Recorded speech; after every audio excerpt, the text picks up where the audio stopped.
This is a J.E. production.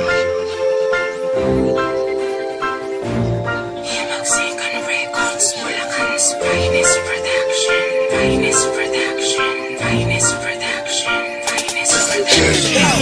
Yan, oh, Baby King, o ano rin, meron kasi akong tanong. Gusto mo aming sagutin? Oo tol, kasi nga hindi ako mapalagay. Dami ng chicks ko, di ko alam kung saan ko lalagay. Halos nangangapal na nga kahahalik ang aking labi. Ang damot mo naman, bakit hindi mo ibahagi? Eh kasi GK Ibarra lang kanilang kilala. Di nga gumala ka kahit ipagtanong mo pa. Eh paano yun kung may araw na ikaw ay tagmalas? Nakakobra yata ko, laging may tunay na lakas. Ganon din ang mga babe, sila'y hindi umaayaw. Kahit si Marian Rivera, ako'y gustong isayaw. Ang bangis mo talaga, hindi nabubuwang ka na. Unforgettable kasi umotograph ako sa bra. Haha, ang lupit, boy, hindi pa yan sapat. Hirap pala ng ikay gwapo, lalo na't ikay sikat. Mahirap naman, mahirap naman, mahirap talagang maging gwapo. Mahirap naman, mahirap naman, mahirap talagang maging gwapo.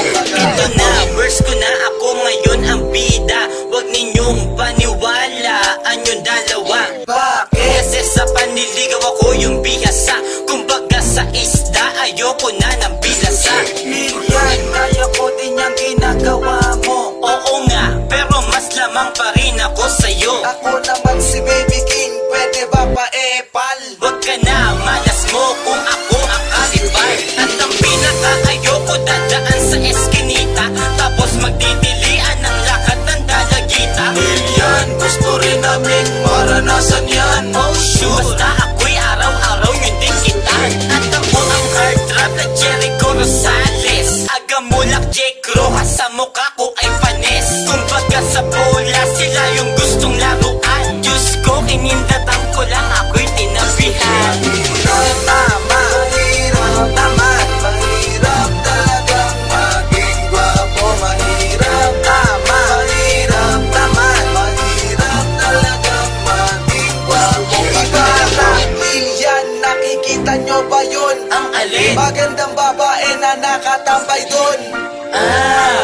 Yung magandang pampinal. Ganda niya ay parang fortune pang international. Kabaitan, kagandahan ay wala nang titibag. Kahit nahiluran mo, walang makukuhang libag. Sa listahan ng mga chicks ko, siya ay nasa top. Kasi ang cellphone niya kasing laki ng laptop. Well, aaminin ko, di siya pamangkin ni Obama. Ba't naman? Kasi tambayan niya palagi ay trinoma. Hoy kalbo na may buhok, wag mo kami linlangin. Totoo to, hindi sa ako ay nagsisinungaling. Huwag mo nang ipagpilitan at wala kang katibayan. Ito aking ebidensya, ang ginto nilang tabayan. Binili niya ako ng kakaiba na sipiko. Namimit kami dun sa dagat nila na Pasipiko.